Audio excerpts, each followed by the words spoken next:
दुनिया के सबसे दुर्लभ शिकारी पक्षी ताकतवर फिलीपीन ईगल का आखिरी सुरक्षित ठिकाना अब यहीं बचा है।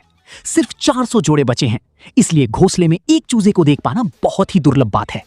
अब 10 साल की हो चुकी ये मादा पहली बार मां बनी है। उसका बच्चा 4 महीने का है, लगभग 1 मीटर लंबा हो चुका है और धीरे धीरे आत्मविश्वासी बन रहा है। हालांकि मां अभी भी उसकी मदद करना पसंद करती है।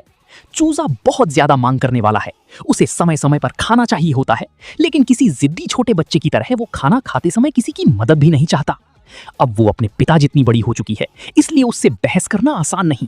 लेकिन अगर इस नन्ही चील को अपनी अगली उड़ान भरनी है, तो पिता जानता है कि अब सख्ती दिखाने का समय आ गया है। अब से माँ बाप उसके पास कमाएंगे।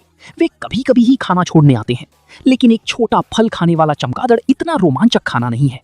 जब आपके माता पिता पहले की तरह बार बार मिलने नहीं आते, तो ये बात समझना मुश्किल होता है। हर दिन वो आवाज लगाती है, लेकिन कोई उसकी तरफ ध्यान नहीं देता। अब समय आ गया है कि वो एक असली चील बने। अपने 2 मीटर लंबे पंखों को फड़फड़ाने से उसकी उड़ान वाली मांसपेशियां मजबूत होती हैं। हालांकि उड़ान भरने में अभी थोड़ा समय बाकी है। अब तक वो अपने घोंसले की सुरक्षा से बाहर कभी नहीं निकली, और इसकी एक बड़ी वजह भी है। घोंसले से नीचे जंगल की जमीन तक 70 मीटर की गहरी गिरावट है। अगर वो गिर गई तो उसकी मौत तय है। ये बहुत डराने वाला पल है, लेकिन उसे हिम्मत नहीं हारनी चाहिए।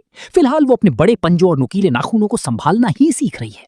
इतनी ऊंचाई पर संतुलन बनाते समय अचानक चलने वाली तेज हवाएं बिल्कुल मददगार नहीं होती, और रोज की भारी बारिश भी इस काम को आसान नहीं बनाती। हर दिन वो थोड़ी और मजबूत और आत्मविश्वासी होती जा रही है। और फिर अपने घोंसले वाले पेड़ से उसकी पहली उड़ान। पूरी तरह से आत्मनिर्भर बनने में उसे अभी लगभग 1 साल और लगेगा।